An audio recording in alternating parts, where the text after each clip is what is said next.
The ammonia burned my nostrils as I scrubbed the marble floor of the Rossetti Mansion's grand foyer, my knees aching against the cold stone despite the foam pad I'd learned to bring from home. 2 a.m, and the house was finally silent, the weight of its secrets settling like dust in the corners I'd been hired to make disappear.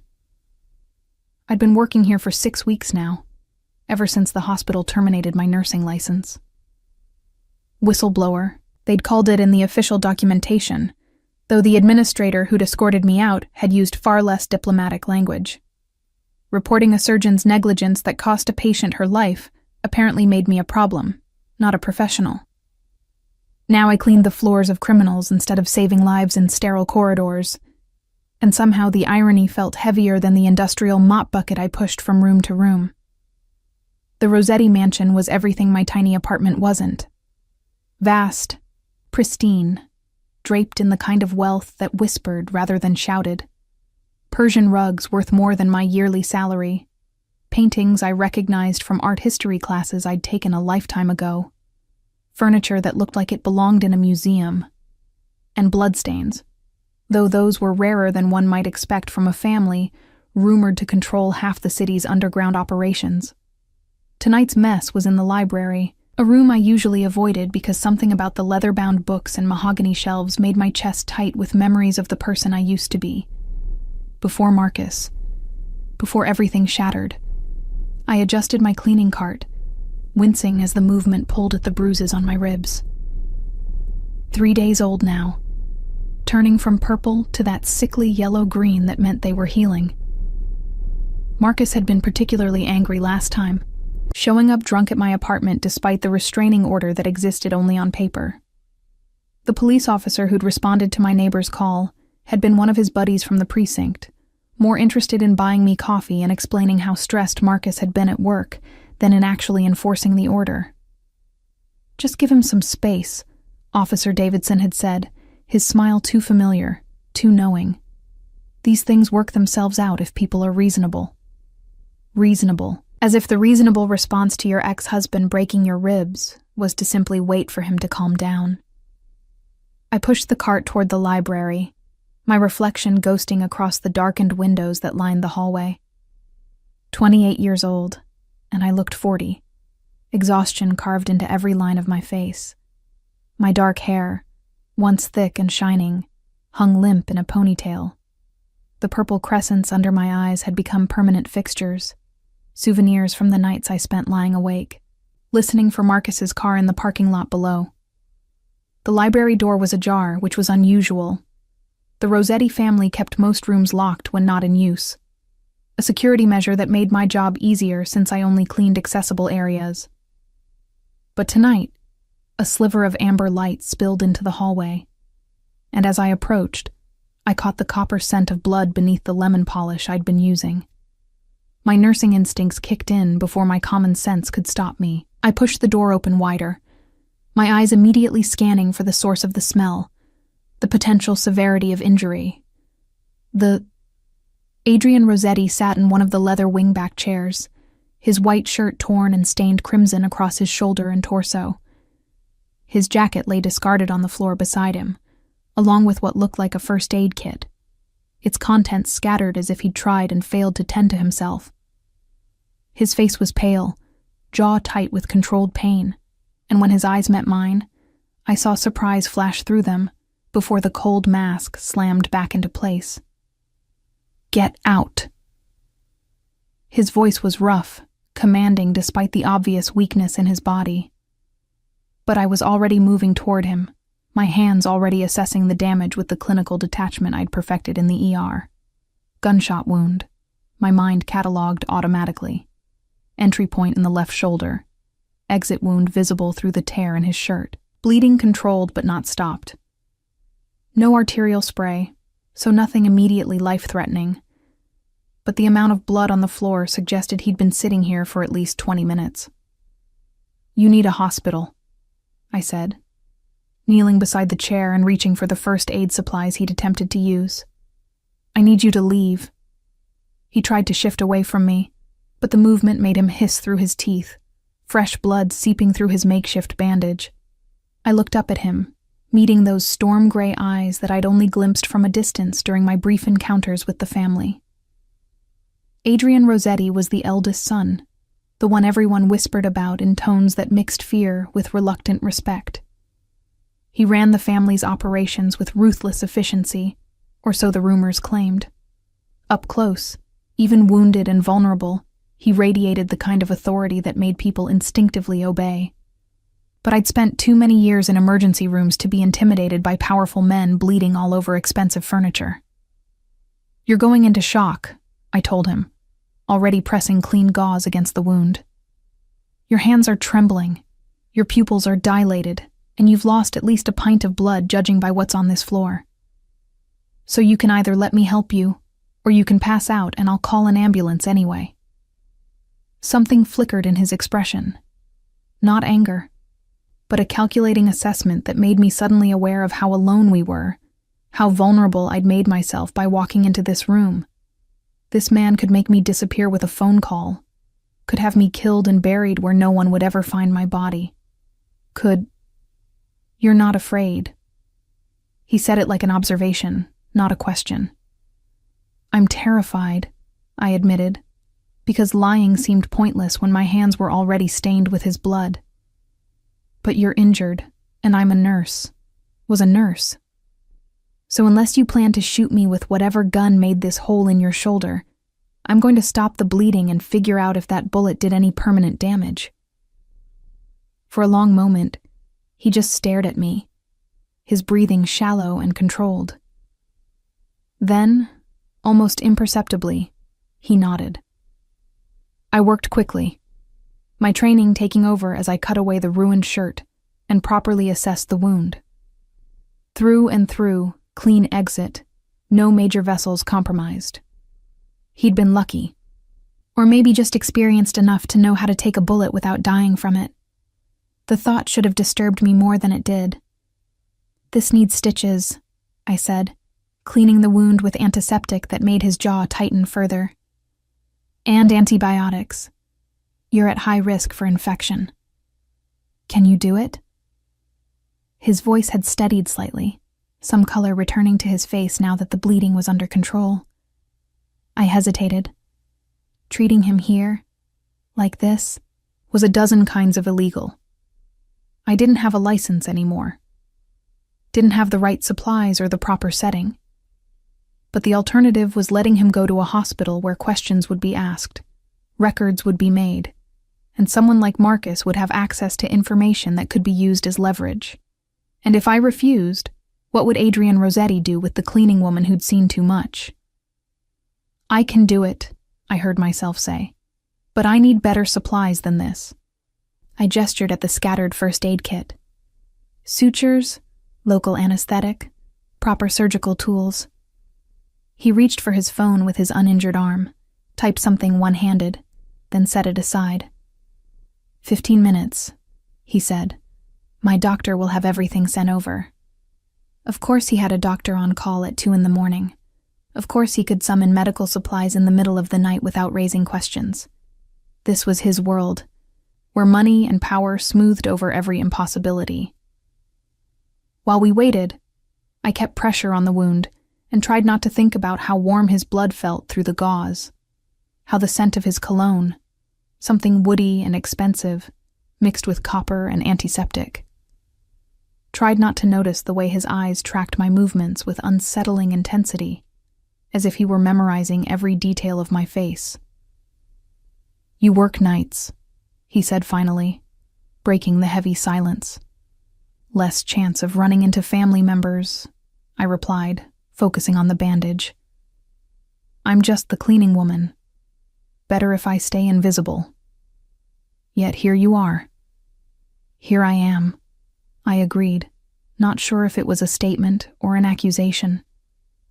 His gaze dropped to my wrists, where my sleeves had ridden up to reveal the finger-shaped bruises that circled like dark bracelets. I saw the moment he registered them, saw his expression harden in a way that made the temperature in the room drop several degrees. "Who?" The single word was soft, deadly. I pulled my sleeves down quickly, heat flooding my face.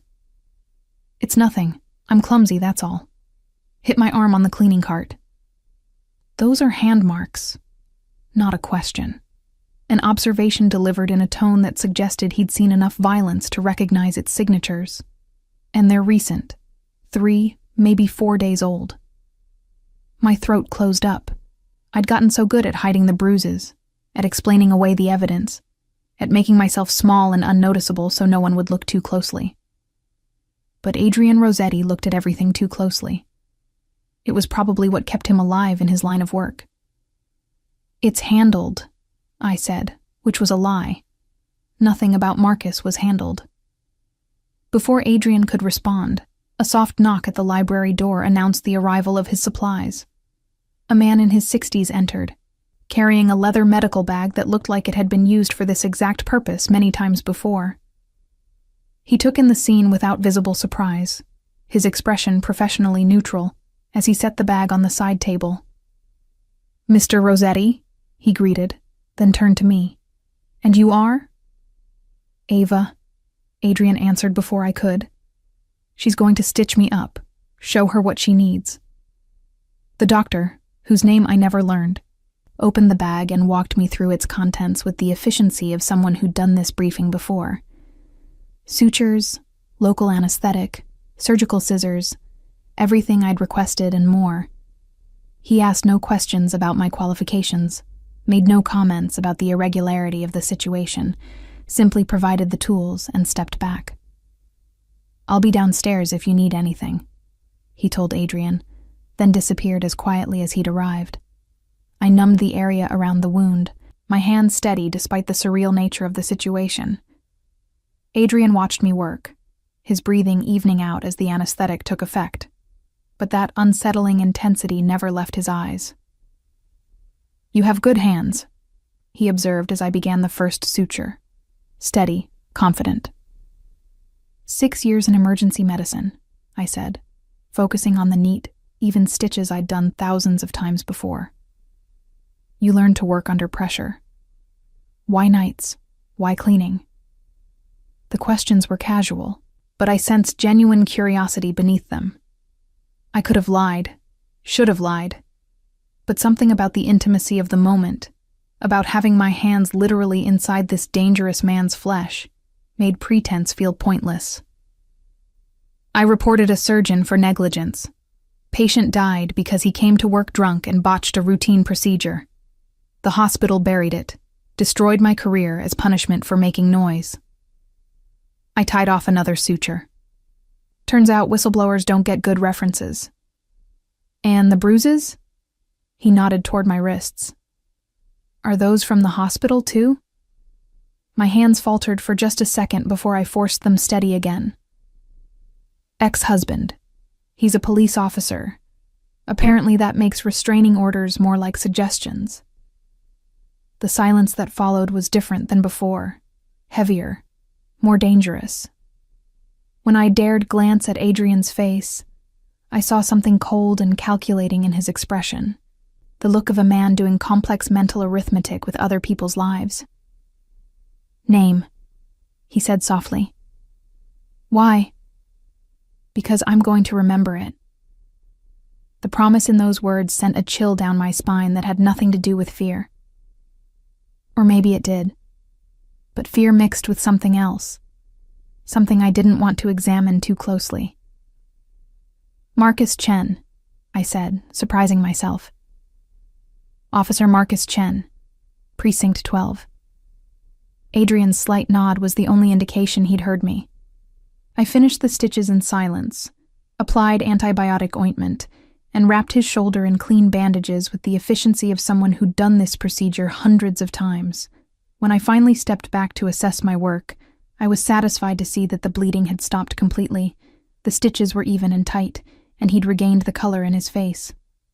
"You should rest," I told him, packing up the supplies.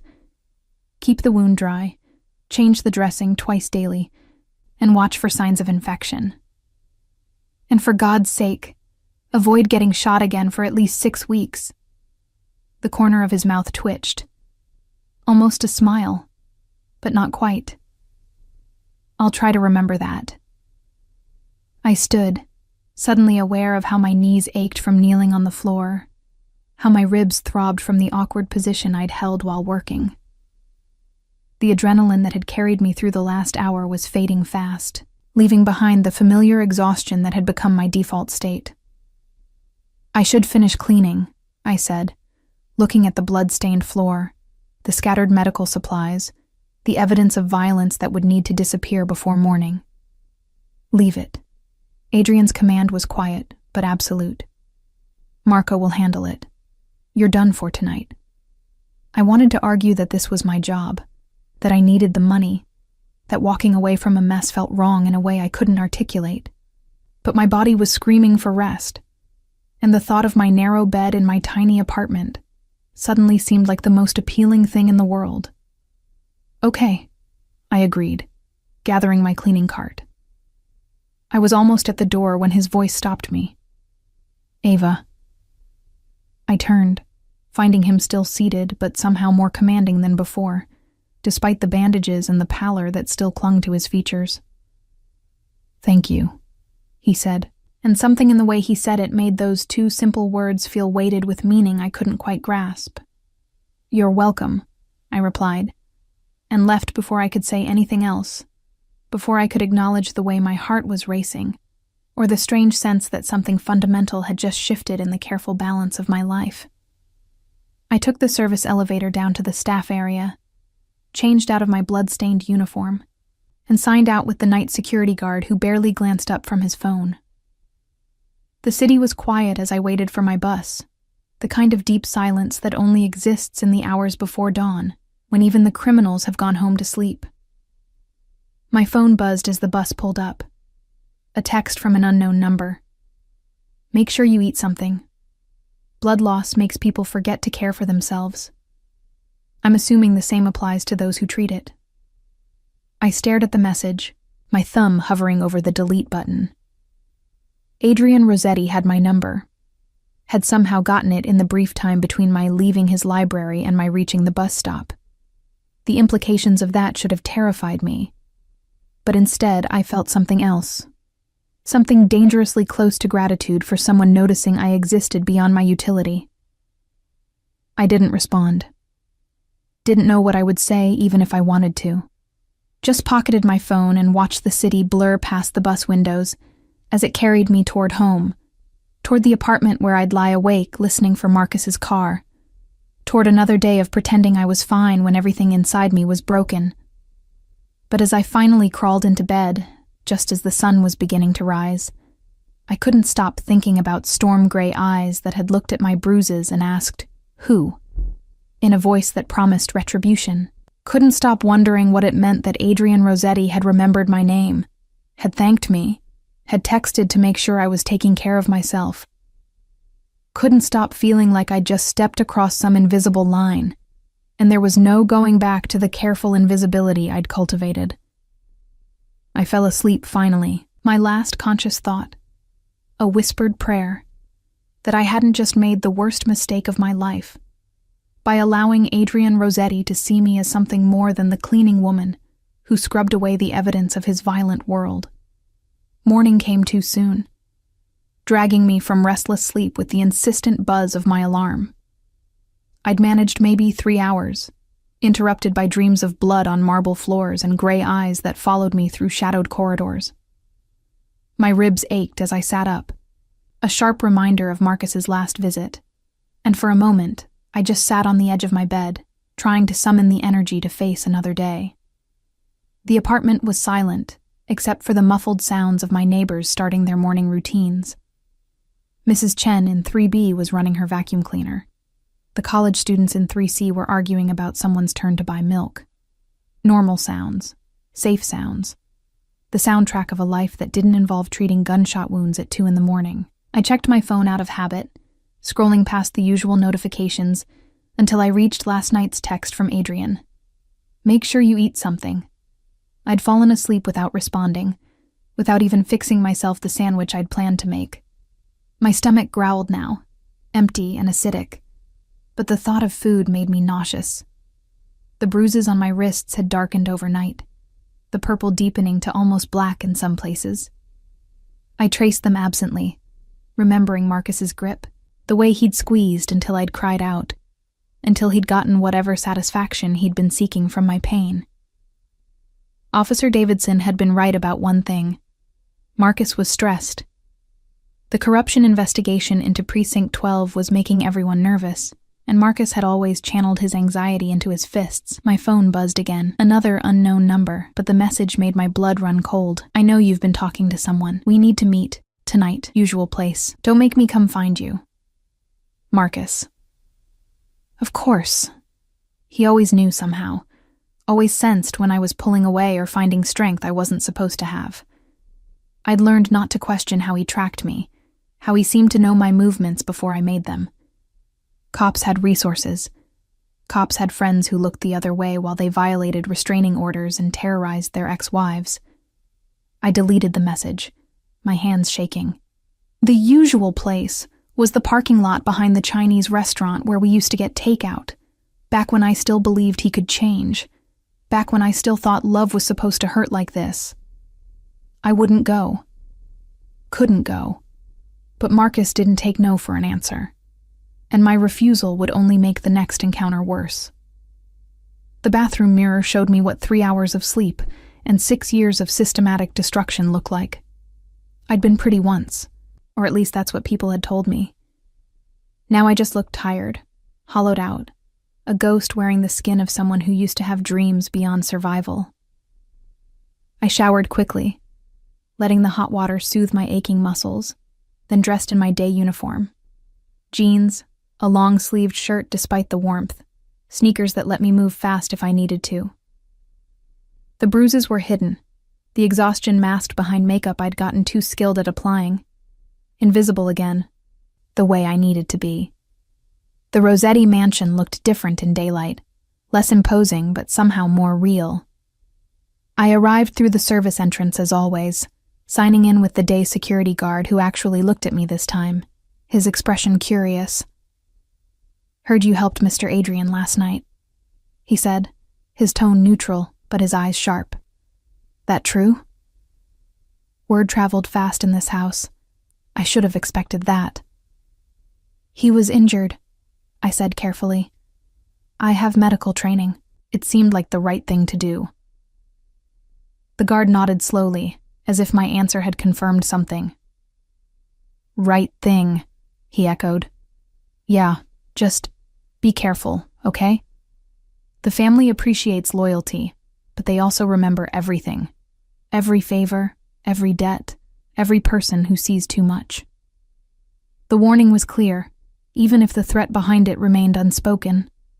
I'd crossed into territory where the rules were different, where helping someone could be as dangerous as hurting them.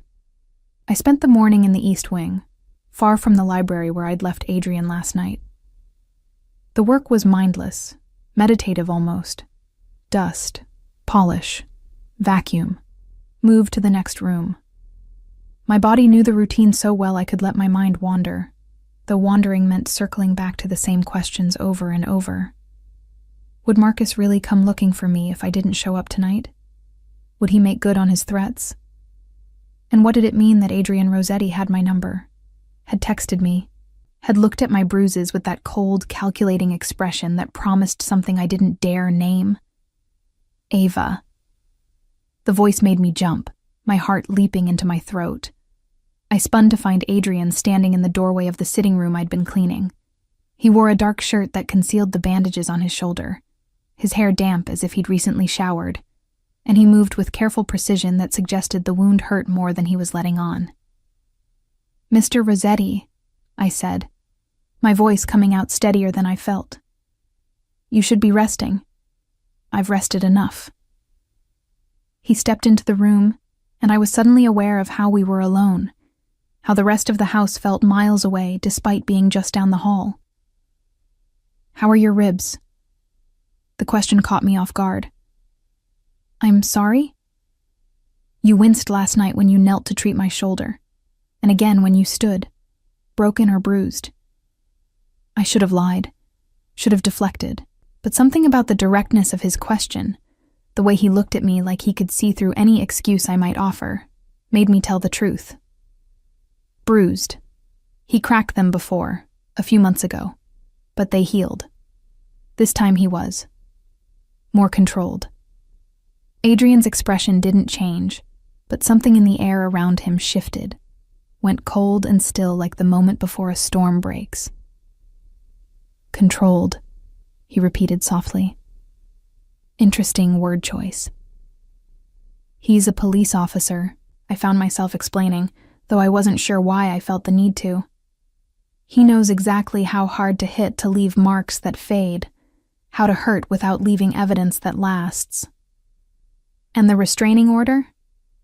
Exists on paper, doesn't exist anywhere else that matters. Adrian moved closer, and I fought the instinct to step back, to make myself smaller. He stopped just within arm's reach, his presence overwhelming in a way that had nothing to do with physical intimidation, and everything to do with the raw authority he carried like a second skin.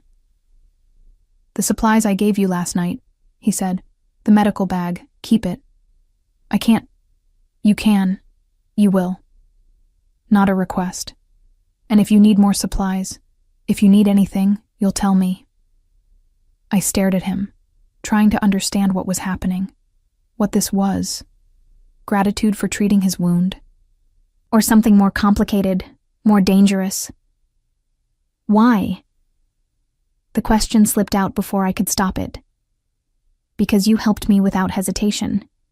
Because you could have run, could have called someone, could have done a dozen things that would have made your life easier and mine more complicated, but you didn't.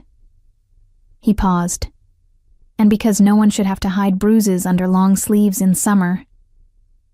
The unexpected gentleness in his voice made my throat tight. I'd grown so accustomed to cruelty, to indifference, that simple kindness felt disorienting, almost painful.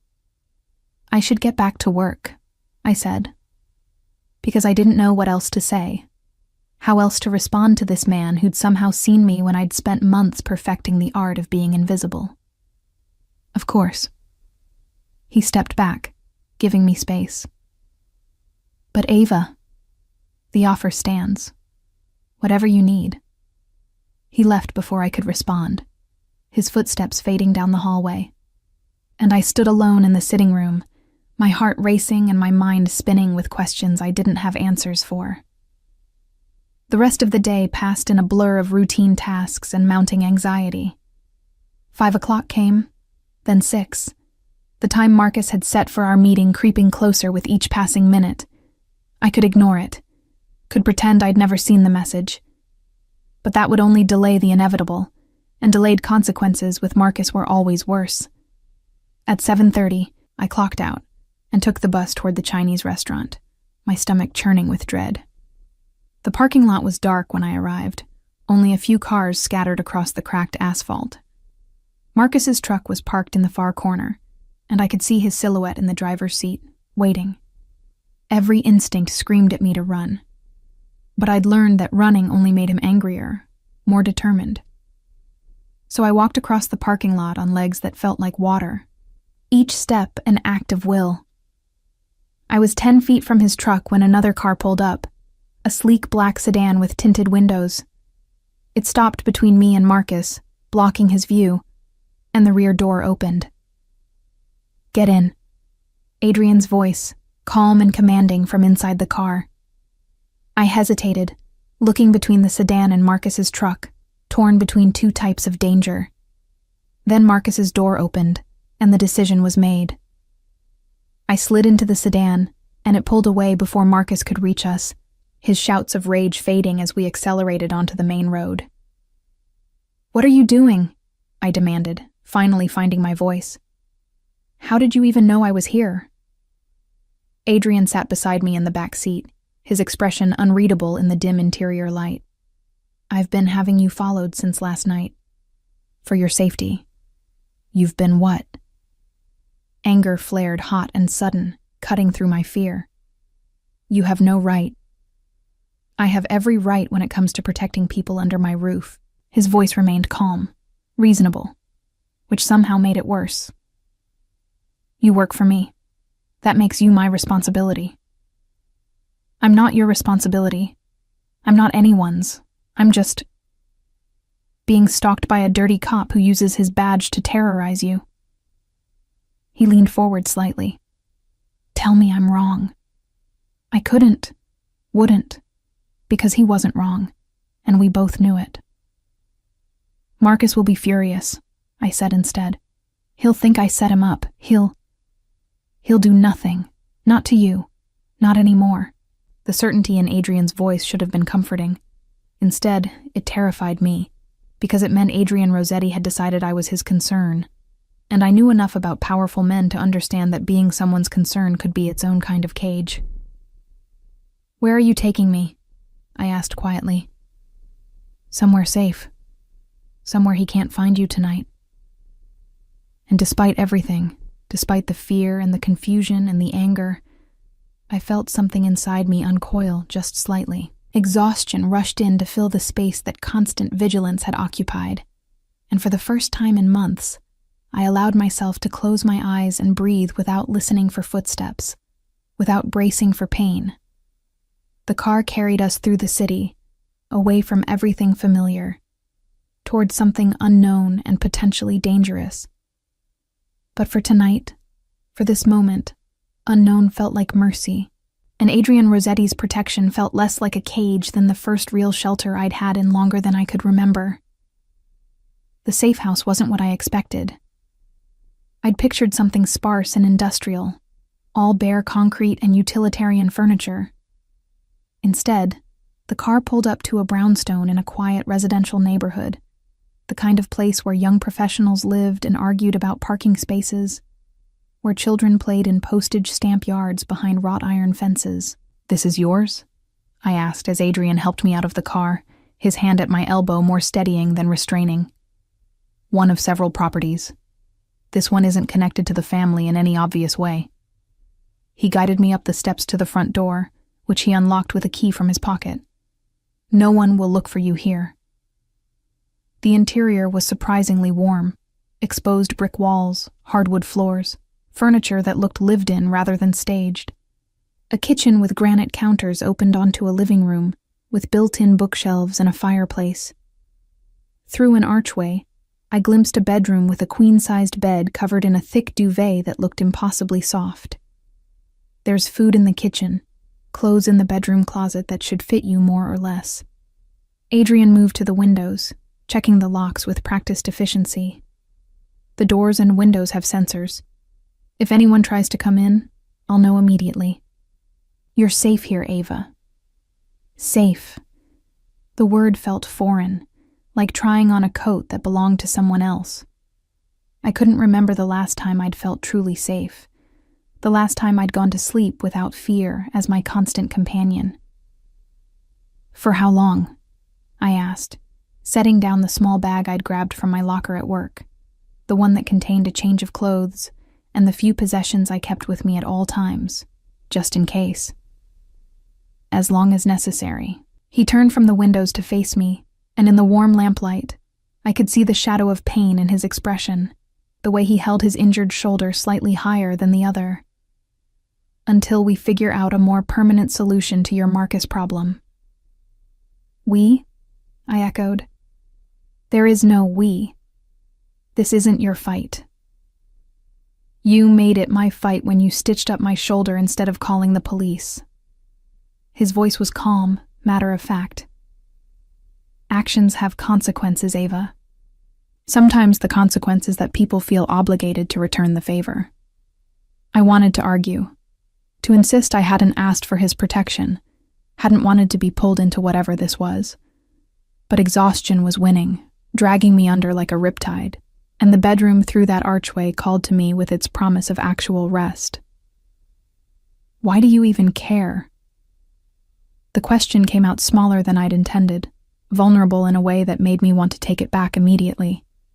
Adrian studied me for a long moment, his expression unreadable. Because I understand what it's like to be trapped by someone else's violence.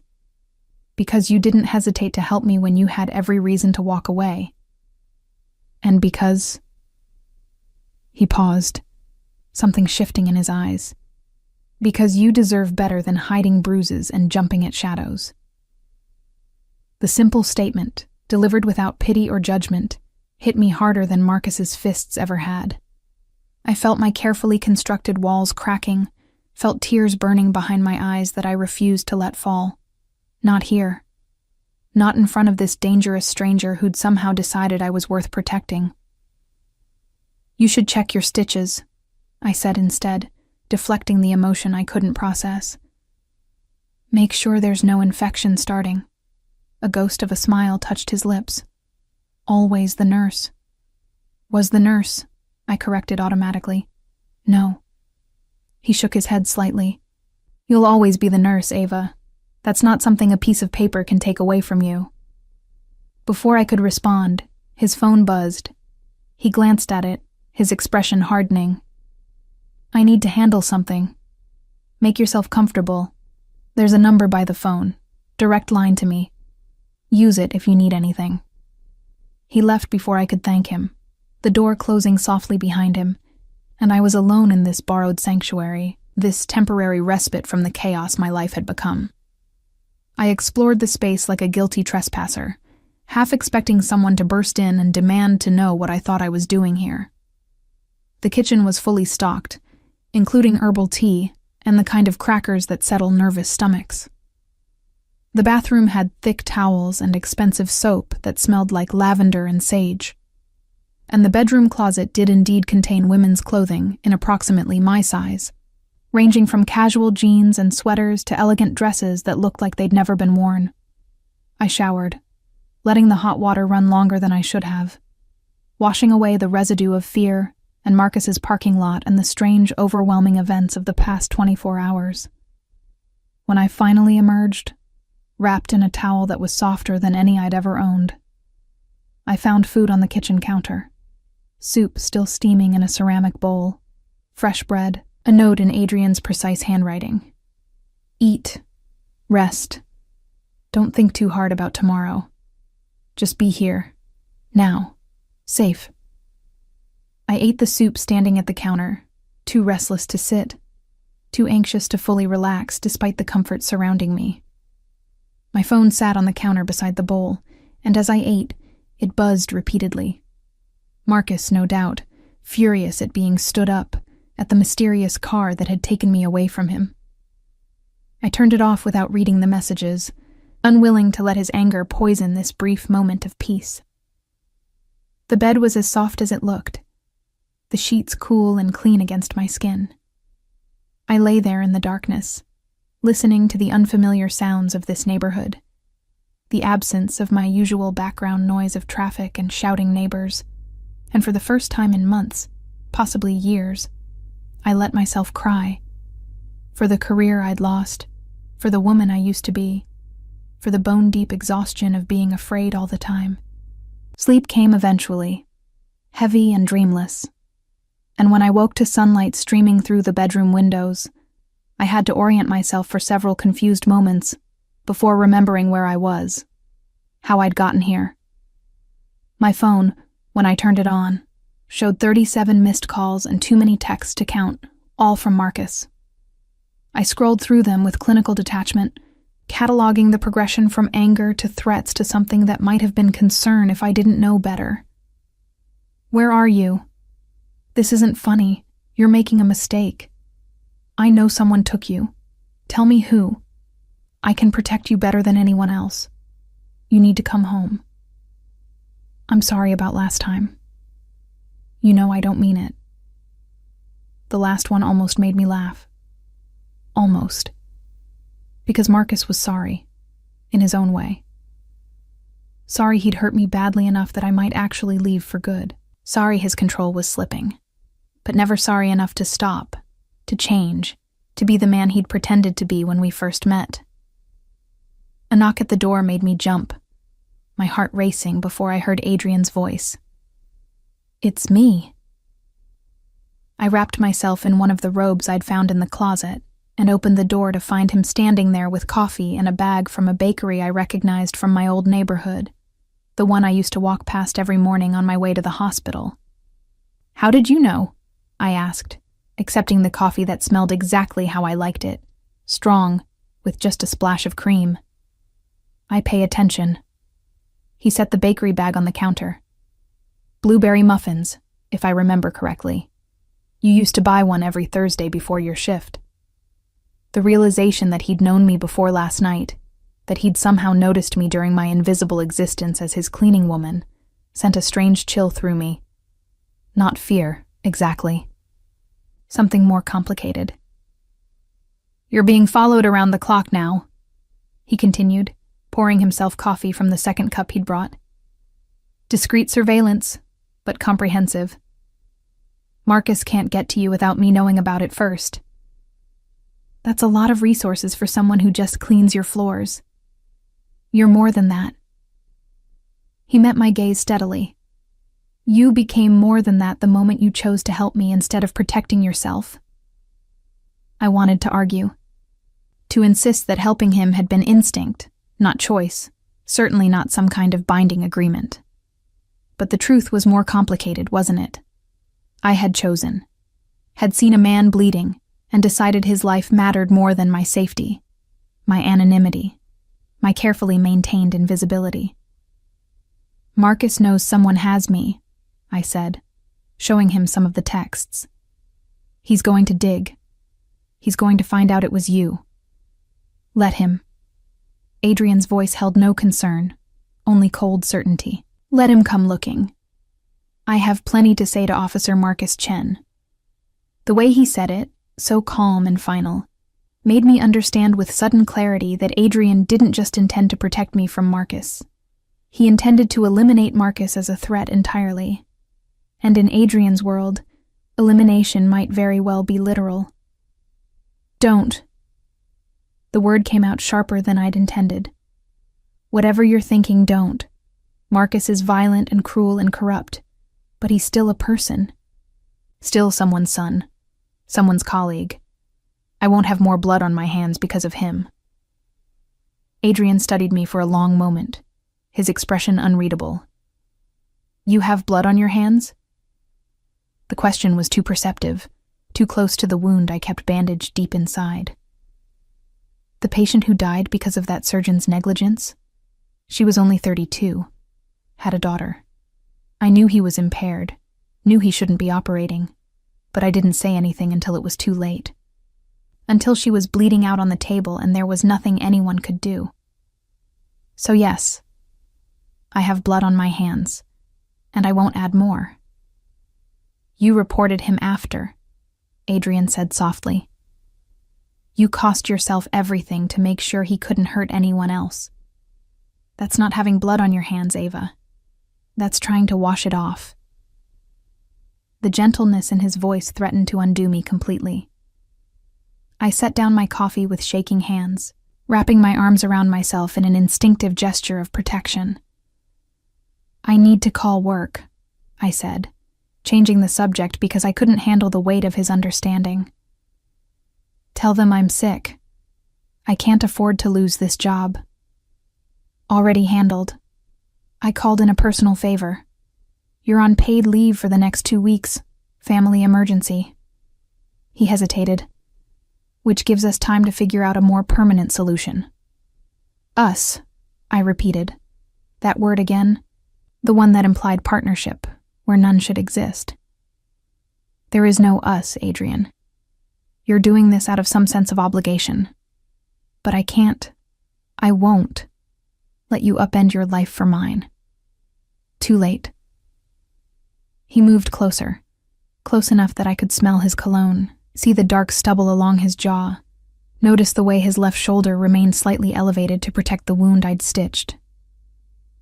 I've already made the decision, Ava. The only question now is whether you're going to keep fighting me on it. I wanted to fight, wanted to assert my independence, my capability, all the armor I'd built around myself over years of being knocked down and getting back up. But I was so tired of fighting, so exhausted from being strong all the time, and the offer of help, of protection, of someone else carrying the weight for just a little while, was almost irresistibly tempting. What do you want from me? I asked quietly. No one does this out of pure altruism, so what's the price? The price, he said, his voice low and intense. is that you stop trying to disappear. Stop making yourself small and invisible. Let yourself be seen, be angry, be whatever you need to be without apologizing for taking up space in the world. That's not a price, I whispered. That's impossible. Then we'll work on possible. He reached out, his fingers gentle as they lifted my chin so I had to meet his eyes. Starting now. Starting with you eating that muffin and drinking your coffee without checking over your shoulder every 30 seconds. Starting with you sleeping without wondering if Marcus will break down the door. Starting with you existing without permission. His touch was careful, respectful. Nothing like Marcus's grabbing hands, but it still made me catch my breath, still sent a spike of something through me that might have been fear, or might have been something far more dangerous. I don't know how to do that, I admitted, the truth raw and vulnerable. I know, Adrian said, but I'm a patient teacher. He left me then, giving me space to process, to eat, to exist in this temporary sanctuary without his overwhelming presence. But as I sat at the kitchen counter eating my blueberry muffin and watching the sunlight stream through the windows, I couldn't shake the feeling that I'd just crossed another line, stepped deeper into Adrian Rossetti's world, and with every step I took, the path back to my old life, my old self, grew more impossible to find. My phone buzzed again. Not Marcus this time, but an unknown number. I almost didn't answer, but something made me swipe to accept the call. Ava Chen? A woman's voice, professional and crisp. Reyes, I corrected automatically. I went back to my maiden name. Who is this? Detective Claire Morrison, Internal Affairs. I need to speak with you about Officer Marcus Chen. It's urgent. And just like that, the sanctuary walls started crumbling again. I stared at my phone for several heartbeats after Detective Morrison ended the call, her words echoing in my mind with the weight of inevitability. Internal Affairs. The investigation I'd heard whispers about, the one that had Marcus spiraling into increasingly violent panic, had finally come knocking at my door. Or rather, at Adrian Rossetti's door, since that's where I was hiding. I needed to tell Adrian, needed to warn him that the police, legitimate police this time, were asking questions about Marcus, and by extension about me. But something held me back. Some instinct that involving Adrian further in my mess would only make everything worse, more complicated, more dangerous for everyone. Detective Morrison wanted to meet today. Neutral location, she'd said, just to ask some questions about Marcus's behavior. Nothing formal. But I'd seen enough police procedurals to know that nothing formal was how they got you comfortable before the hammer fell. I was still sitting at the kitchen counter, my half-eaten muffin forgotten, when Adrian returned. He took one look at my face and his expression shifted, becoming sharp and focused in a way that reminded me exactly who he was, what he was capable of. What happened? Not a question, a demand. Internal Affairs called. They want to talk to me about Marcus. Adrian crossed to me in 3 strides, his hands gentle as they took my phone, scrolling through the call log with practiced efficiency. Detective Claire Morrison, he read. She's legitimate. One of the few clean cops in this city. How do you... I started to ask, then stopped. Of course he knew. Men like Adrian made it their business to know which police officers could be bought and which couldn't, which ones were threats and which were merely obstacles.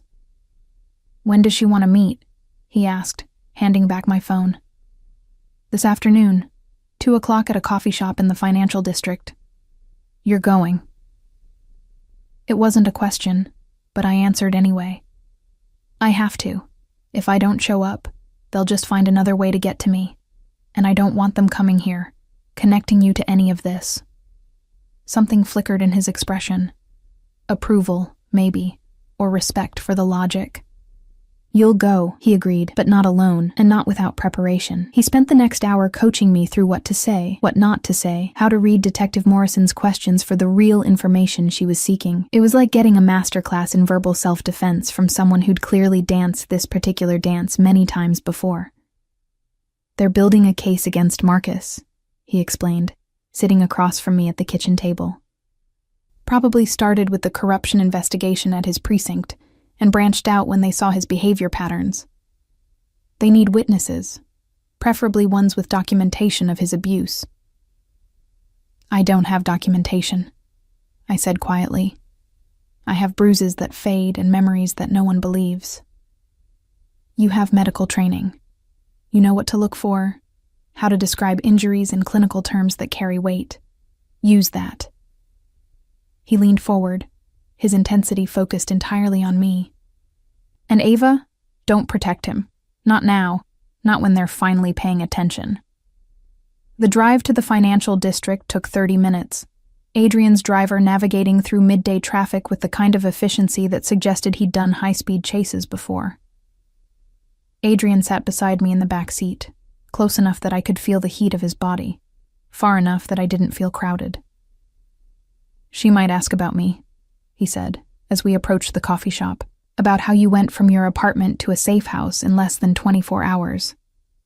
What will you tell her? The truth, I replied. That my employer noticed I was in danger and offered me somewhere safe to stay. Your employer. He smiled slightly. Is that what I am? Isn't it? His gaze held mine. We'll see. The coffee shop was exactly the kind of place where no one paid attention to anyone else. Busy, noisy, full of professionals on their lunch breaks tapping away at laptops. Detective Morrison was already seated at a corner table, her back to the wall in a position that let her watch both entrances. She was younger than I'd expected, maybe late 30s, with sharp eyes and an expression that suggested she'd heard every lie there was and learned to spot them from 50 feet away. Ms. Reyes, she greeted as I approached, standing to shake my hand. Her grip was firm, professional. Thank you for meeting me on such short notice.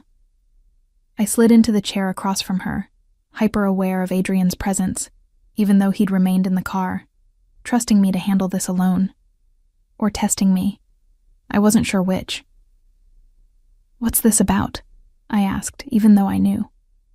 Marcus Chen, your ex-husband. She pulled out a tablet, swiping through what looked like case files.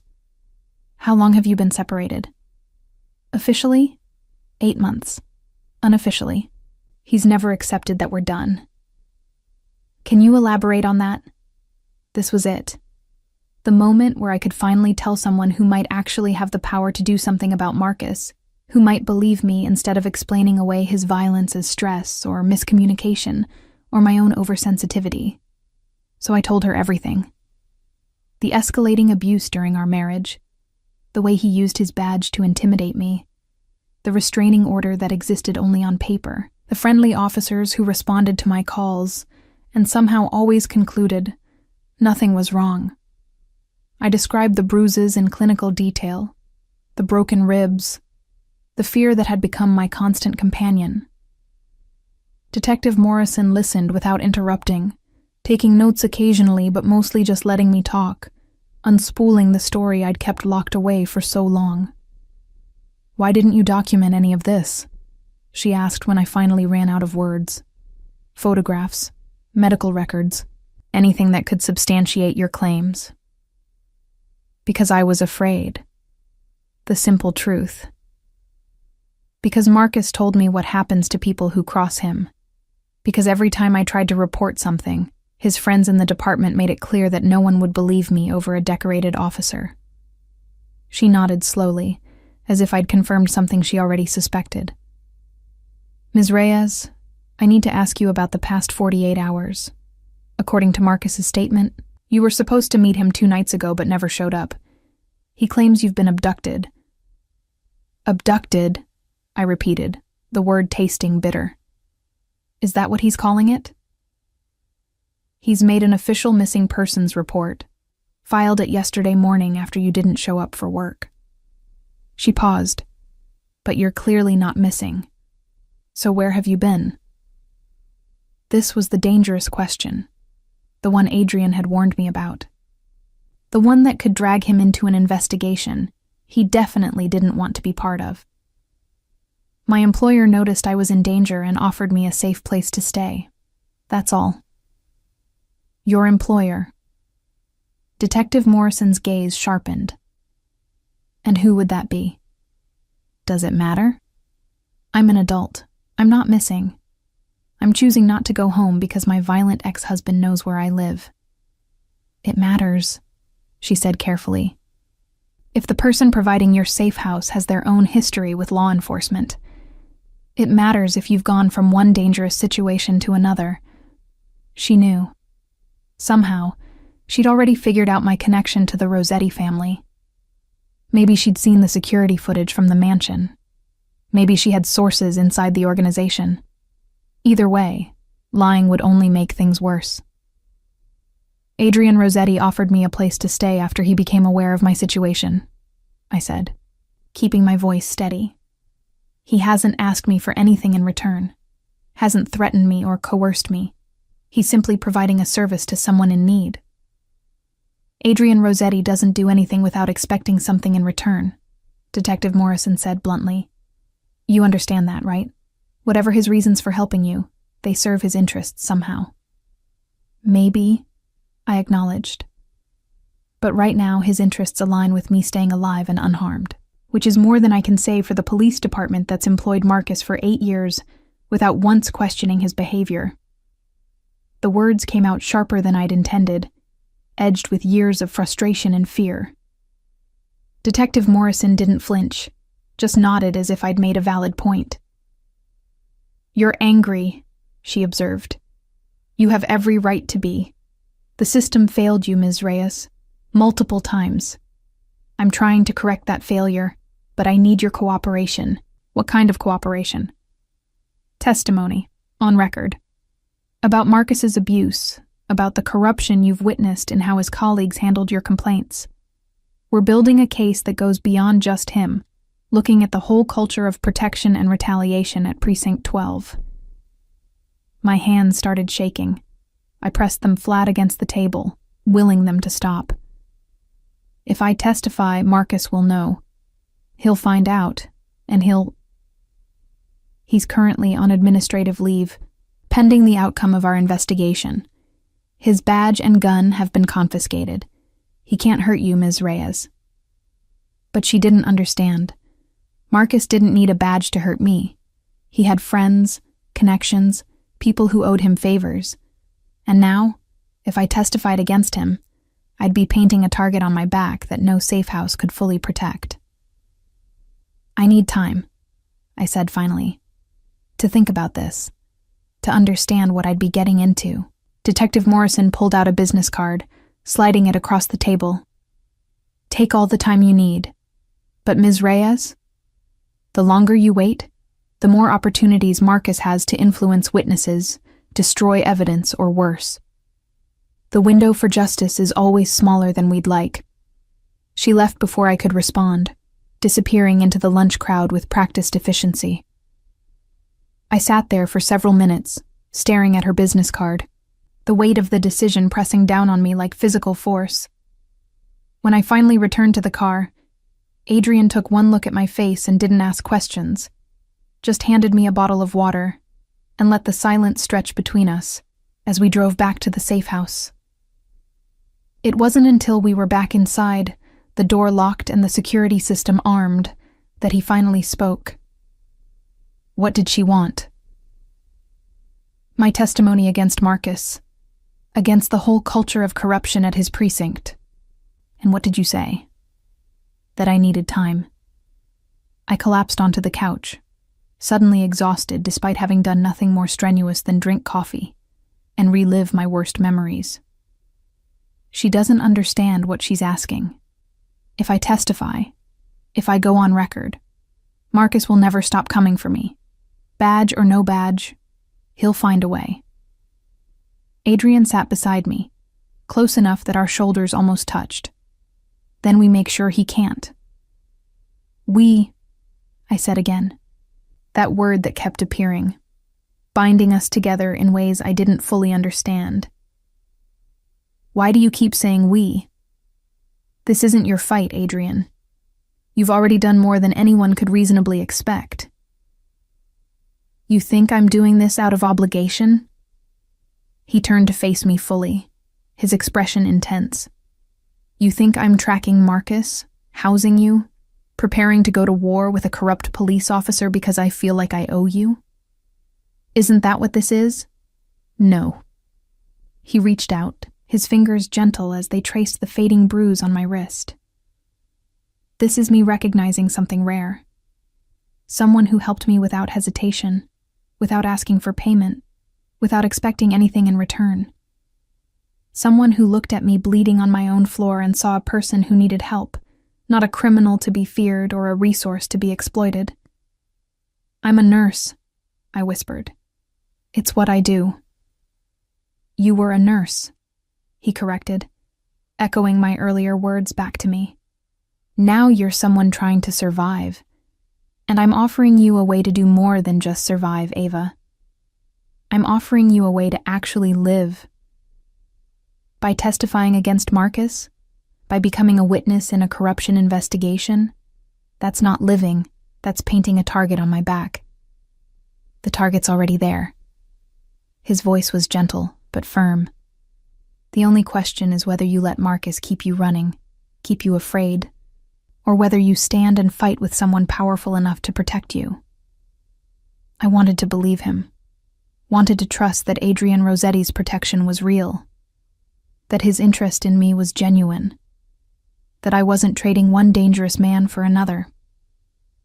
But trust was a luxury I couldn't afford, a weakness that had been beaten out of me over years of being let down by everyone who'd promised to keep me safe.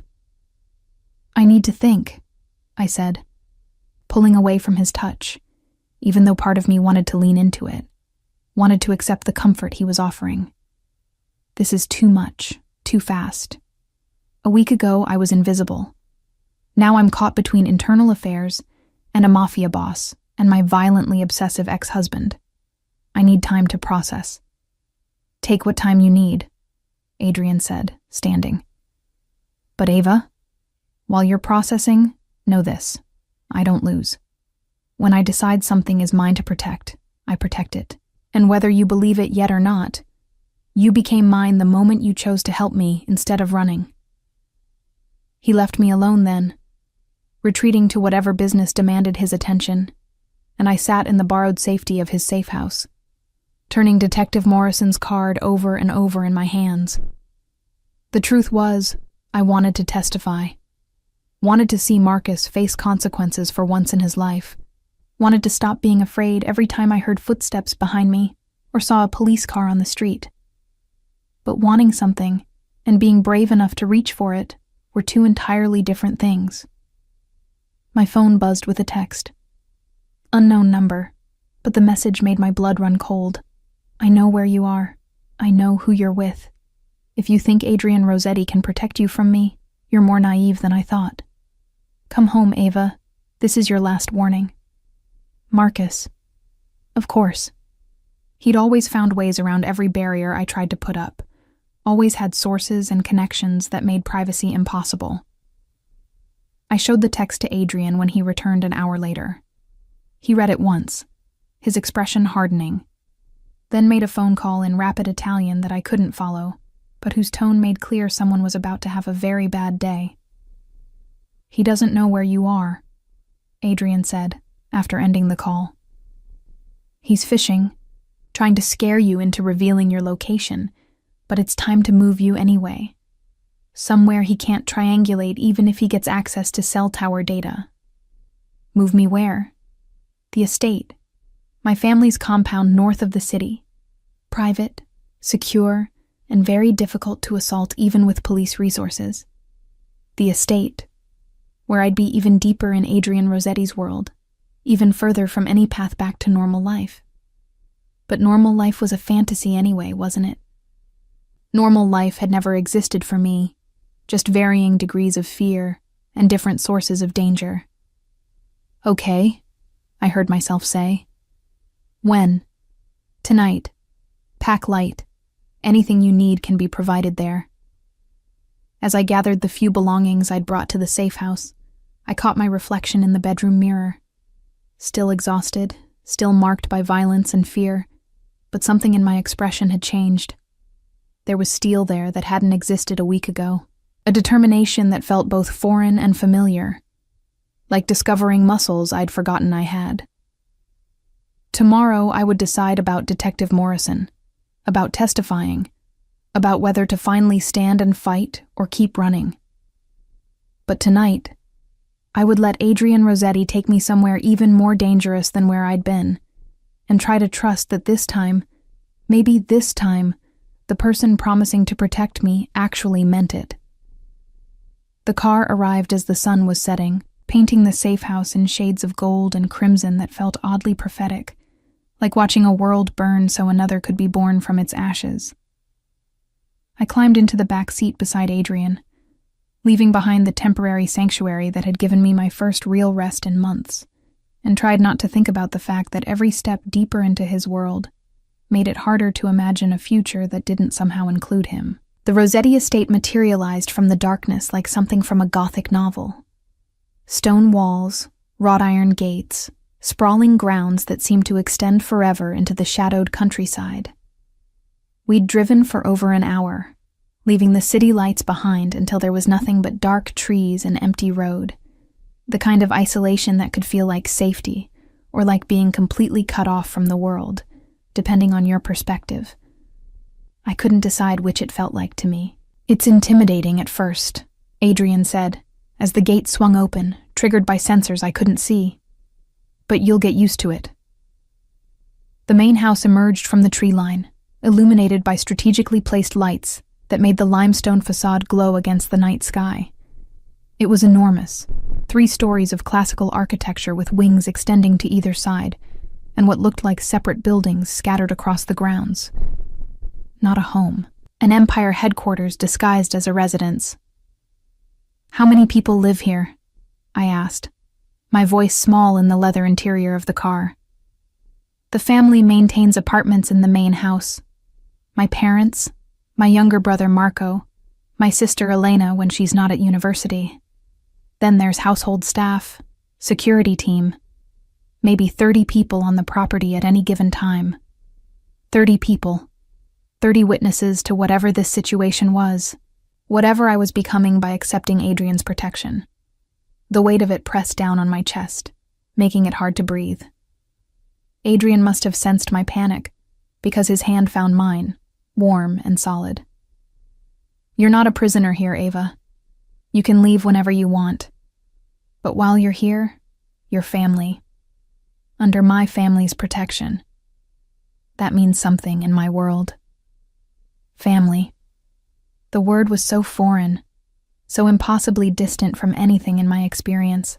My parents had died when I was 19, a car accident that left me suddenly alone in the world. No siblings, no close relatives, just me navigating through life with the kind of grim determination that came from having no safety net.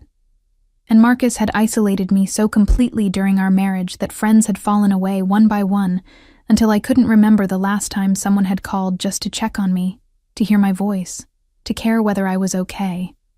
The car stopped at the main entrance, where a woman in her 50s stood waiting, her silver-streaked hair pulled back in an elegant bun, her posture suggesting she'd been running this household long enough to know every secret it held. "Mrs. Castellano," Adrian greeted her as he helped me out of the car. "This is Ava Reyes. She'll be staying with us for a while." The woman's dark eyes swept over me in a single assessing glance that somehow managed to catalog everything.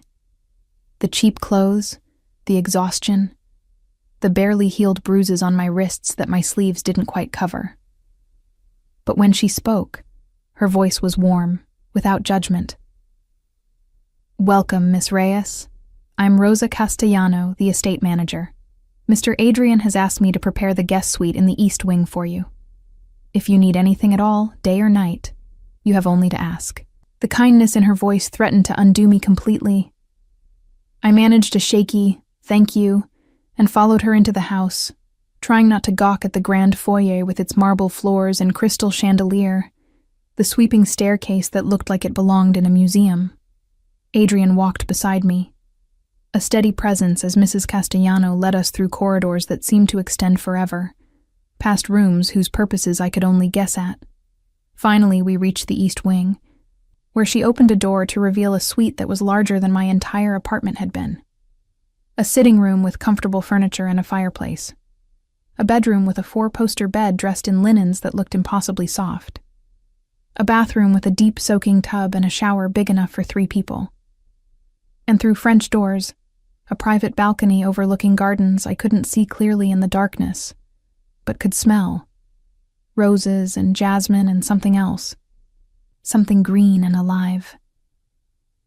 "I've taken the liberty of stocking the closet with some basics," Mrs. Castellano said, opening the walk-in closet to reveal clothes in my size, ranging from casual wear to elegant evening dresses. "If anything doesn't suit, we can arrange alterations or replacements." "This is too much," I whispered, overwhelmed by the luxury, the thoughtfulness, the sheer impossibility of my current situation. "It's necessity," Adrian corrected gently. "You left everything behind when you fled your apartment. This is simply making sure you have what you need." Mrs. Castellano excused herself, leaving Adrian and me alone in the enormous suite. I moved to the window, looking out at the darkened grounds, processing the fact that I was now living in a mansion owned by a crime family, under the protection of a man I barely knew, hiding from an ex-husband who was also a corrupt cop. My life had become a nightmare wrapped in luxury, and I couldn't tell which was worse, the nightmare part or the luxury part. "You're safe here," Adrian said, coming to stand beside me at the window. "Marcus can't reach you. The police can't compel you to leave, and my family. They'll accept you because I've claimed you as under my protection." Claimed me. I turned to face him. "Like property?" "Like family," he corrected. "There's a difference." "Is there?" Because from where I'm standing, it feels like I've traded one cage for another. A nicer cage, certainly, but still a cage. His jaw tightened, something flashing in his eyes that might have been hurt, or anger, or frustration. "You think I'm imprisoning you?" "I think you're making decisions about my life without consulting me, moving me here without asking if this is what I wanted, surrounding me with your people, your security, your family, making it impossible for me to leave without seeming ungrateful. You can leave right now if you want," he said, his voice going cold in a way that made me suddenly aware of the power he usually kept carefully controlled. "I'll have a car take you anywhere you want to go. Your apartment, a hotel, out of the city entirely. Just say the word." The offer hung between us, genuine despite his anger. And the terrible truth was that I didn't want to leave, didn't want to go back to hiding, to fear, to the constant exhaustion of trying to stay one step ahead of Marcus. But accepting Adrian's protection felt like surrendering something essential, some core part of myself that had survived Marcus and the hospital and every other loss I'd endured. "I don't know what I want," I admitted finally, "except to stop being afraid, to sleep without nightmares, to exist without constantly looking over my shoulder." "Then stay," Adrian said, his voice softening. "Not as my prisoner. Not even as my guest. Stay as someone under my family's protection until we figure out a permanent solution to your Marcus problem." "By permanent solution, do you mean?" "I mean whatever it takes to ensure you're safe. Whether that's testifying for internal affairs, witness protection, or something more direct." His eyes held mine. "I won't lie to you, Ava. Marcus is a threat that needs to be neutralized. How that happens is up to you." The implications of something more direct weren't lost on me. Adrian was offering to kill Marcus if I asked, as casually as someone might offer to take out the trash. The thought should have horrified me. Instead, I felt something darker, something uglier. Relief that someone finally took the threat seriously, that someone had the power and willingness to make Marcus stop.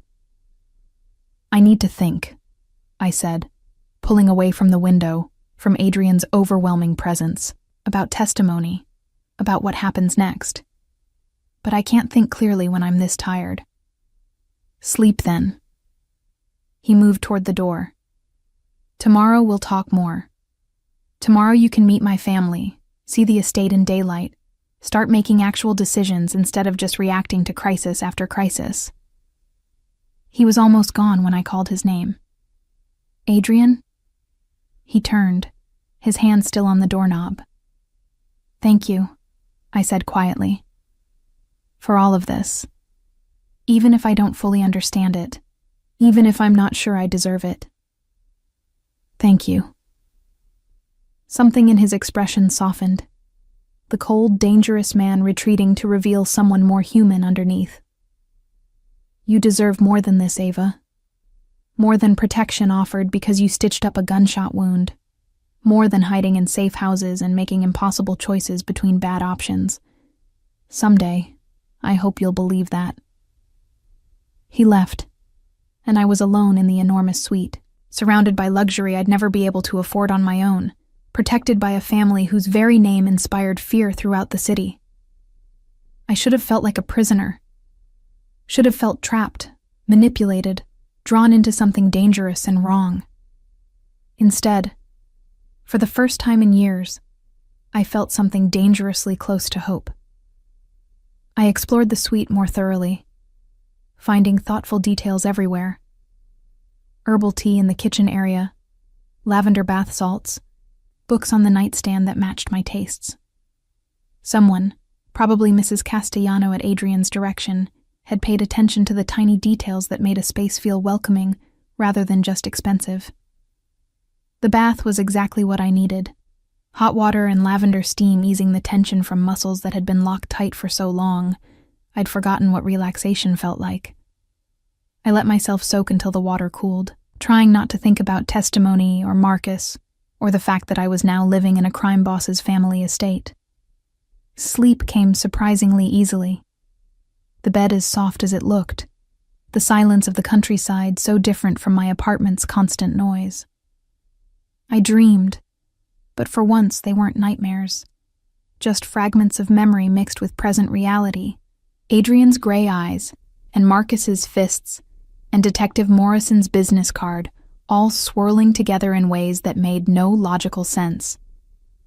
I woke to sunlight streaming through the French doors, birds singing in the gardens below, and the smell of coffee drifting from somewhere nearby. For several confused moments, I couldn't remember where I was. Then reality crashed back, and I sat up too quickly, my heart racing. A soft knock at the door announced Mrs. Castellano with a breakfast tray. "Mr. Adrian thought you might prefer to eat privately this morning. The family can be overwhelming at first meeting." I accepted the tray gratefully. Fresh fruit, toast, eggs cooked exactly how I preferred them, though I'd never told anyone my preferences.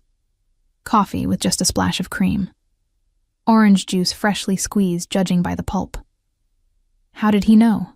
I asked, gesturing at the perfect breakfast. Mrs. Castellano's smile was knowing. "Mr. Adrian is very observant when he chooses to be. And he's chosen to be very observant where you're concerned, Miss Reyes." After she left, I ate slowly, watching the gardens come into focus in the morning light. They were extensive, carefully maintained, with paths that wound through flower beds and what looked like a small maze of hedges. Beyond the gardens, I could see the edge of a forest, dark trees that formed a natural barrier between the estate and the outside world. My phone, which I'd left on the nightstand, showed more texts from Marcus. I'd stopped reading them, stopped letting his words poison my moments of peace. But the frequency was escalating. 10 messages overnight, each one more desperate and angry than the last. Detective Morrison had also texted, "Need your decisions soon. Evidence window closing." 2 messages, 2 different paths forward, both terrifying in their own ways. A different knock at the door, firmer than Mrs. Castellanos. I opened it to find a young woman around my age, with dark hair and Adrian's gray eyes, studying me with open curiosity. "So you're the mysterious nurse," she said without preamble. "I'm Elena, Adrian's sister. He's been annoyingly cryptic about you, which naturally makes me intensely curious." Despite everything, I found myself smiling. "Ava," I introduced myself, "and I'm not mysterious, just complicated." "Complicated is the Rossetti specialty," Elena said, inviting herself into my suite with the easy confidence of someone who'd grown up in this house. "Adrian said you might need a friend, someone who's not a terrifying older brother or part of the security apparatus." "He sent you to babysit me?" "He suggested I might want to meet you. What I do with that suggestion is entirely my choice." She flopped onto the sitting room couch with casual grace.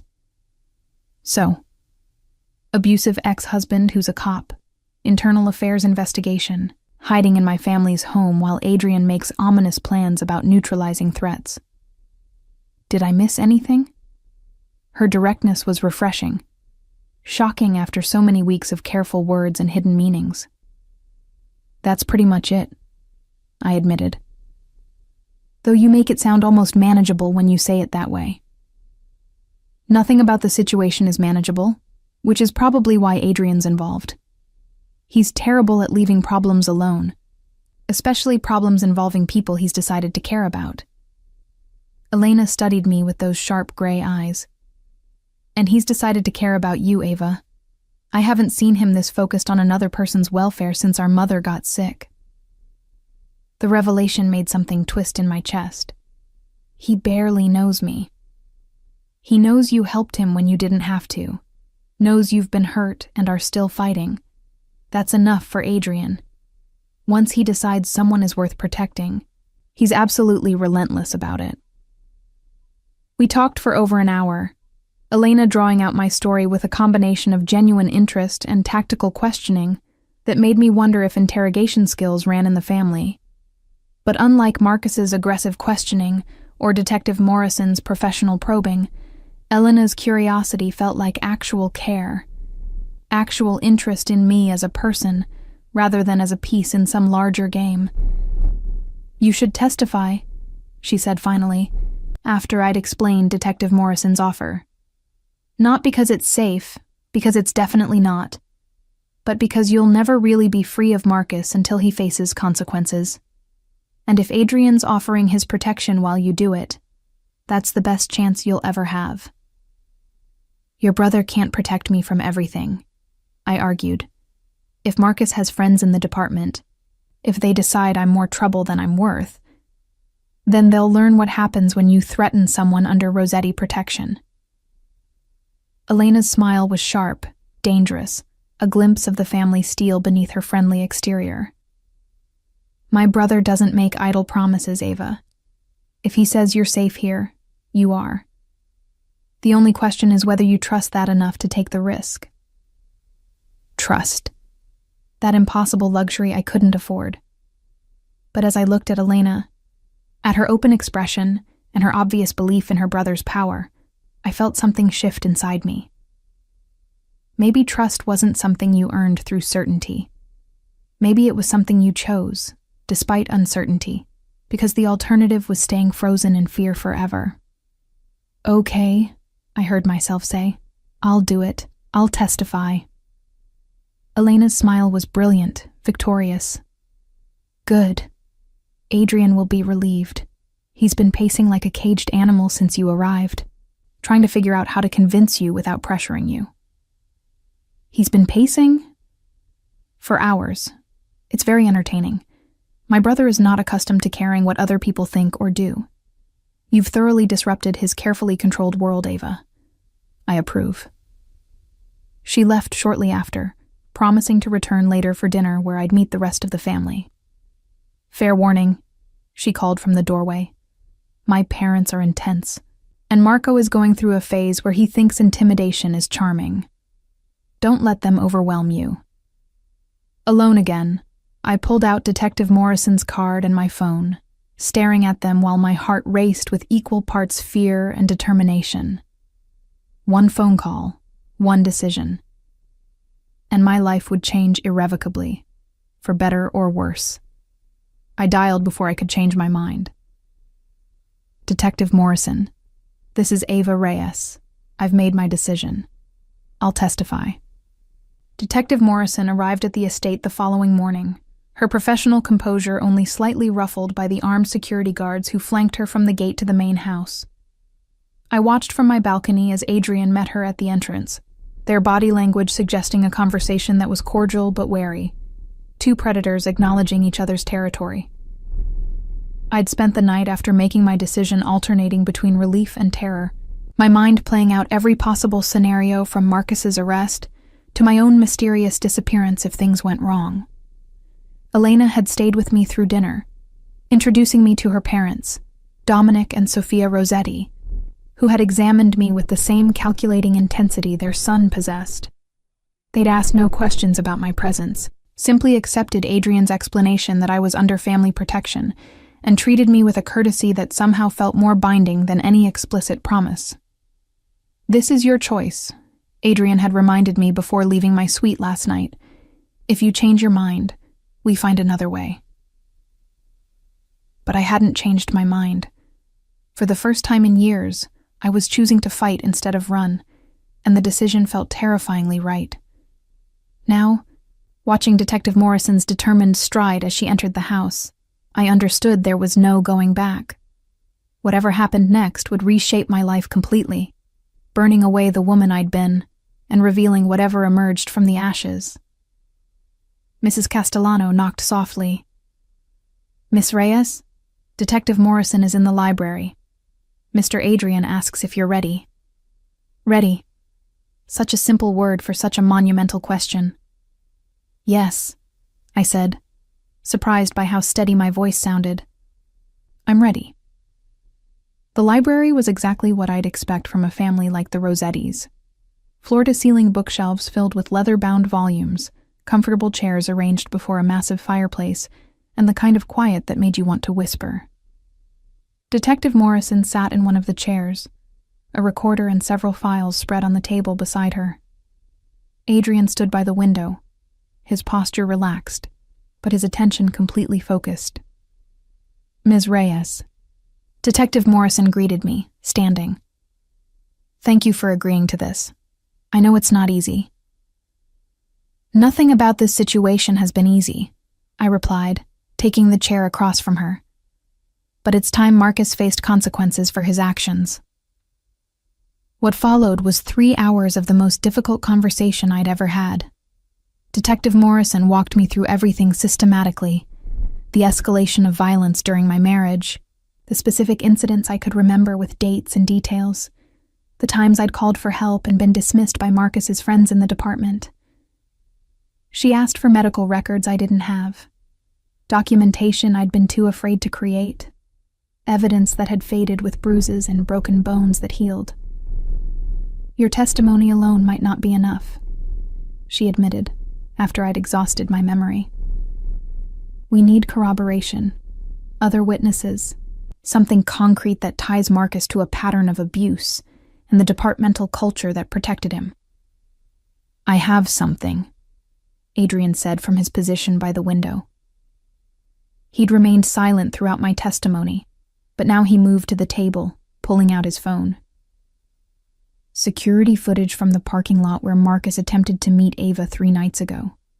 Clearly shows him waiting for her, his behavior when she didn't arrive, the threatening texts he sent afterward.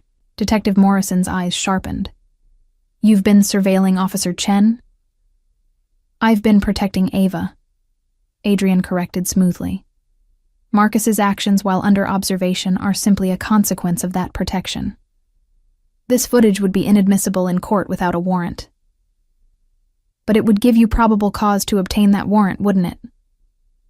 They stared at each other, engaged in a negotiation I only partially understood. Detective Morrison wanted Marcus, wanted the corruption case she was building. Adrian wanted me protected, wanted the threat neutralized. And somehow I'd become the fulcrum on which both their agendas balanced. There's more, Adrian continued. Financial records showing payments from Marcus to several of his colleagues, coinciding with times when Ava called for help and the calls were mishandled. Phone records showing the coordination between officers. Enough evidence to suggest a deliberate pattern of protection and cover-up. How did you obtain these records? Detective Morrison asked, though her tone suggested she didn't really want to know.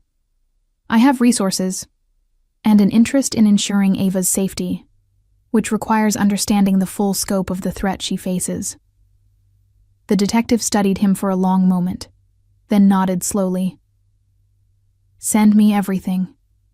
We'll pursue warrants for the financial and phone records through proper channels. Use your surveillance as background for probable cause. But Mr. Rossetti, this makes you a witness in a criminal investigation. You understand what that means? I understand perfectly. Adrian's smile was cold. And I'm prepared to testify if necessary. Some threats are worth eliminating properly, through legal channels, with the full weight of the justice system behind them. They discussed logistics after that, timelines and court dates and the mechanics of building a case strong enough to overcome Marcus's connections. I listened with only half my attention.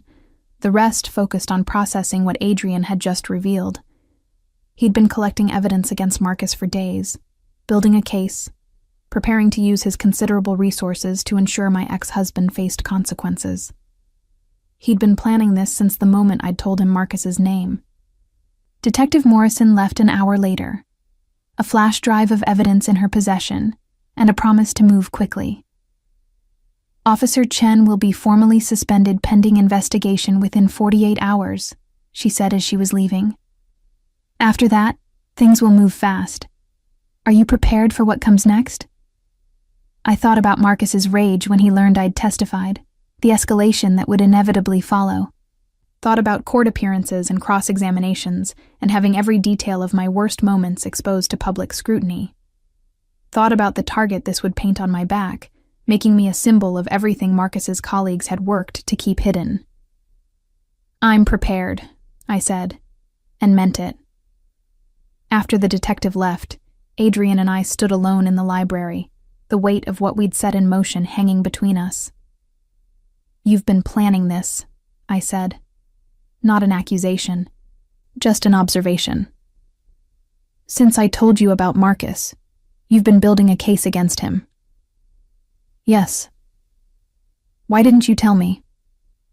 Because you needed to make the decision to testify on your own, without feeling obligated by the work I'd already done, without feeling like you had to go through with it because I'd invested resources. He moved closer, close enough that I could see the faint shadows under his eyes that suggested he'd been sleeping as poorly as I had. Your choice had to be yours, Ava, not influenced by gratitude or obligation or fear of disappointing me. And now we prepare for Marcus's response. Now we make sure you're protected through every step of this process. And now, he paused, something shifting in his expression. Now you decide what comes next for us. Us. That word again, taking on new weight with every repetition. Adrian, I don't even know what us means. You're the son of a crime family. I'm a former nurse with a violent ex-husband and a destroyed career. We come from completely different worlds. We come from the same world, he corrected quietly. The world of people trying to survive, trying to protect what matters, trying to make choices that don't cost us our souls. Your world just happened to involve hospital politics, and my world happened to involve family business. But the fundamentals are the same. I wanted to argue, to insist that there was a difference between reporting a negligent surgeon and whatever Adrian did in his family's business. But was there? Really? We'd both made choices that cost us. Both tried to do the right thing in systems that punished righteousness. Both ended up alone and vulnerable in different ways. I don't know what I can offer you, I admitted. I'm broken, Adrian. Marcus broke me. The hospital broke me. This whole situation has broken me into so many pieces I'm not sure I can be put back together. Then don't be put back together. He reached out, his fingers gentle as they traced the nearly faded bruise on my wrist. Be something new instead. Something that doesn't break, that doesn't apologize for existing, that doesn't hide scars like there's something to be ashamed of. That's easy to say, harder to do. Everything worth doing is hard. His hand moved to cup my face, tilting my chin up so I had to meet his eyes. And you're worth the difficulty, Ava. Every complicated, traumatized, fierce part of you is worth it. He kissed me then, soft and questioning, giving me every opportunity to pull away. But I didn't pull away. Instead, I leaned into it, into him, into this impossible connection that made no logical sense, but felt more real than anything else in my life right now. When we finally broke apart, both breathing hard, Adrian rested his forehead against mine. Whatever comes next, whatever Marcus does, or the investigation requires, or my family needs, you're not alone anymore. You understand that? I nodded, not trusting my voice. Say it, he insisted. I need to hear you say it. I'm not alone, I whispered. Not anymore. The next 48 hours passed in a strange limbo of waiting. Marcus was formally suspended, his badge and weapon confiscated, his movements restricted pending investigation. I knew this only because Detective Morrison called to update me, her voice carrying a note of satisfaction that suggested things were progressing even better than expected. His colleagues are starting to turn, she explained. The ones who aren't implicated are eager to distance themselves. We're getting testimony about the culture of protection, about specific instances where complaints against Chen were deliberately mishandled. Your testimony is the linchpin, but it's becoming part of something larger. Larger. A systemic investigation into corruption at Precinct 12. Everything Marcus had been terrified would happen, happening because I'd finally chosen to speak instead of hide. Elena kept me company during the day, showing me around the estate, introducing me to the security team, making sure I understood that the protection surrounding me was comprehensive and professional. Adrian doesn't do anything halfway, she explained as we walked through the gardens. When he commits to protecting someone, it's absolute. Is that supposed to be comforting or concerning? Both, she admitted with a smile. My brother is intense in everything he does. But he's also loyal beyond reason once he decides you're worth it. You're worth it to him, Ava. Whether you're ready to accept that or not. At night, Adrian would join me in the library or the gardens, and we'd talk about everything except the investigation, the danger, the impossible situation we were in. He told me about growing up in this family, about learning to balance legitimate business with the other aspects of his father's empire, about his sister's determination to go to law school, and his brother's struggle to find his place. And I told him about my parents, about the loss that had shaped me, about the dreams I'd had before they'd been systematically destroyed by Marcus and the hospital and circumstance. You could go back to nursing, he said one night as we sat on my balcony, watching stars emerge in the darkening sky. Once this is over, my family has connections to several hospitals. Your record could be reconsidered. That's corruption, I pointed out, using influence to override legitimate decisions. Is it?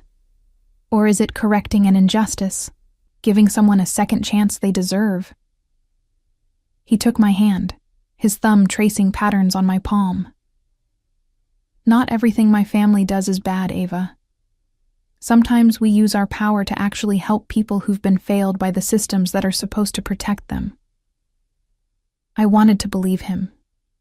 Wanted to accept that maybe, just maybe, there could be a path forward that didn't require me to sacrifice everything I'd once believed in. But trust was still hard, still felt like standing at the edge of a cliff and hoping someone would catch me if I jumped. On the third day, Marcus called. Not my phone, which I'd turned off, but the estate's main line, somehow convincing the switchboard he was calling on official police business. Mrs. Castellano brought me the message with visible disapproval. Officer Chen insists he needs to speak with you. I told him you weren't available, but he says it's urgent.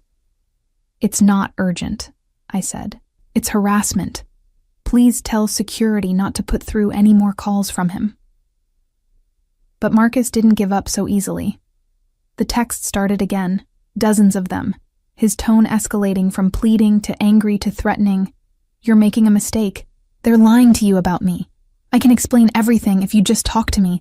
You're going to destroy my career over nothing. This is all Rossetti's doing. He's manipulating you. You'll regret this, you'll regret this, you'll regret this. The repetition was more unnerving than any specific threat. I showed the messages to Adrian, who studied them with a clinical detachment that suggested he was cataloging information rather than reacting emotionally. He's spiraling, Adrian observed, losing control. That makes him more dangerous in the short term, but also more likely to make mistakes. You sound like you've dealt with this before. I've dealt with desperate men who feel cornered. They either collapse or lash out violently. We need to be prepared for either possibility. That night, Detective Morrison called again. We're ready to make arrests. Marcus first, then 3 of his colleagues who we have evidence deliberately mishandled your complaints. It'll happen tomorrow morning. Coordinated raids at their homes. I wanted you to know so you're not caught off guard. Arrests. The word felt surreal, like something that happened in TV shows rather than real life. But this was real life, my real life. And tomorrow the man who'd terrorized me for years would finally face consequences. Thank you, I managed. For believing me. For doing this. Thank you for having the courage to speak up, she replied. You're not just helping yourself, Ava. You're helping every other woman who might have become his victim if we hadn't stopped him. I couldn't sleep that night, kept awake by anticipation and residual fear, and something that might have been hope.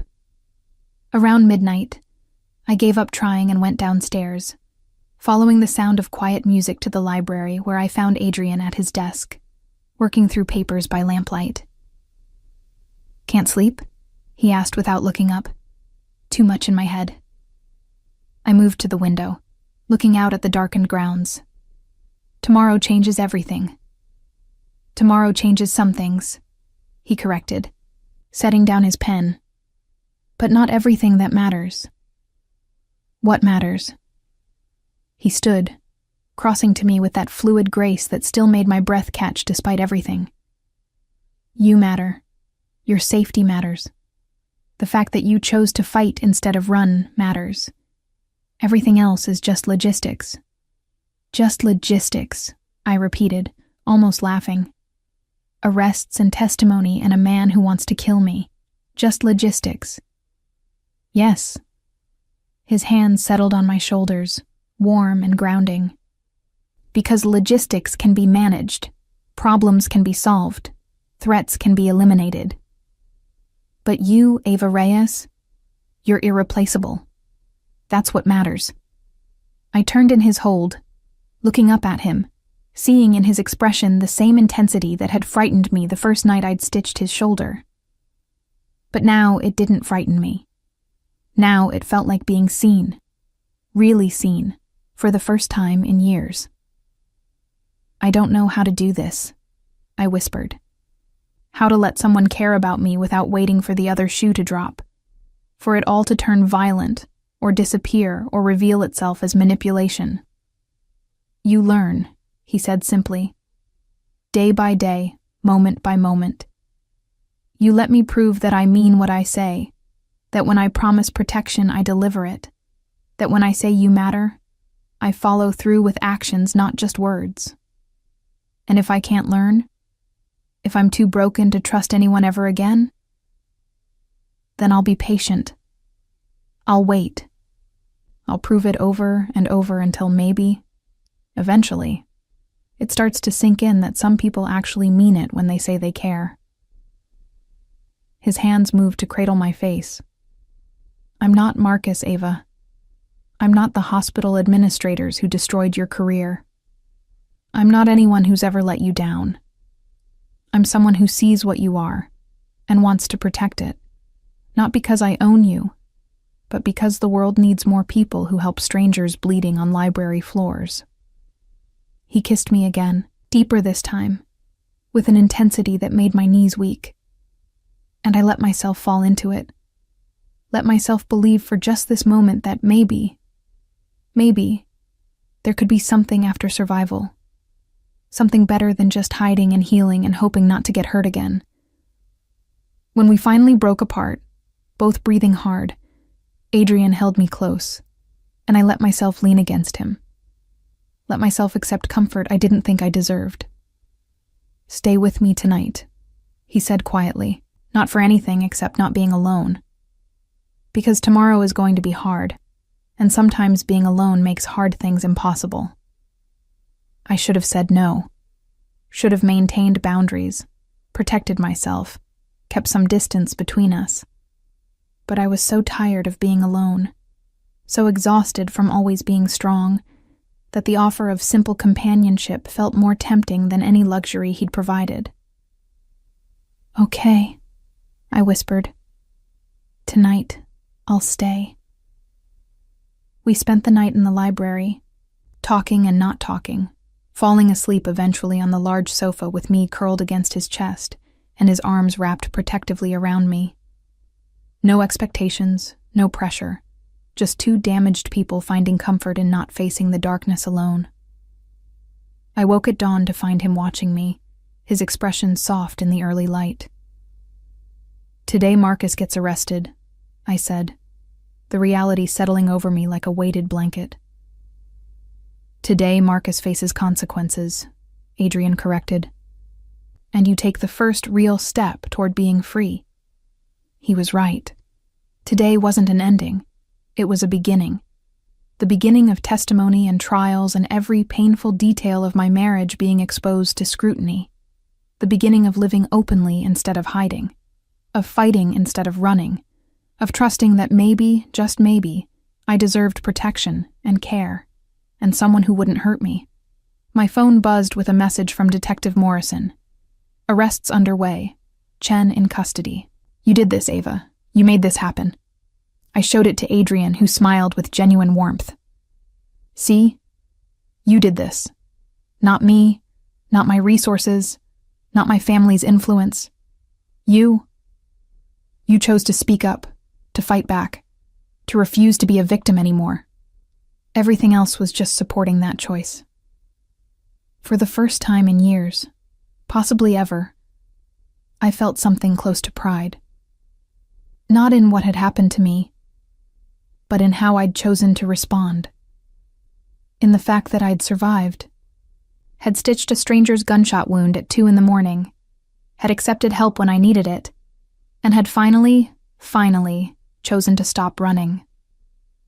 "What happens now?" I asked, looking up at Adrian. "After the trials, after Marcus is convicted, after this is all over, what happens to us?" "Whatever we choose," he said simply. "You rebuild your nursing career, I continue running my family's business, and we figure out how to exist in the same space without either of us losing who we are. No cages, no possession, just two people who decided the other was worth the complicated work of actually caring." "That sounds terrifying." "It does," he agreed. "But you've survived far worse than trying to trust someone, Ava. And I think you'll find that having someone in your corner, really in your corner, makes even the terrifying things more manageable." I leaned up and kissed him, soft and grateful and full of hope I'd thought I'd lost forever. And when I pulled back, I saw my own hope reflected in his eyes, saw the same cautious optimism that maybe, just maybe, we'd both found exactly what we needed in the most unlikely place. "Okay," I said. "Let's figure it out. Day by day, moment by moment. Together." "Together," Adrian agreed, and sealed the promise with another kiss as the sun rose over the estate, burning away the darkness and revealing something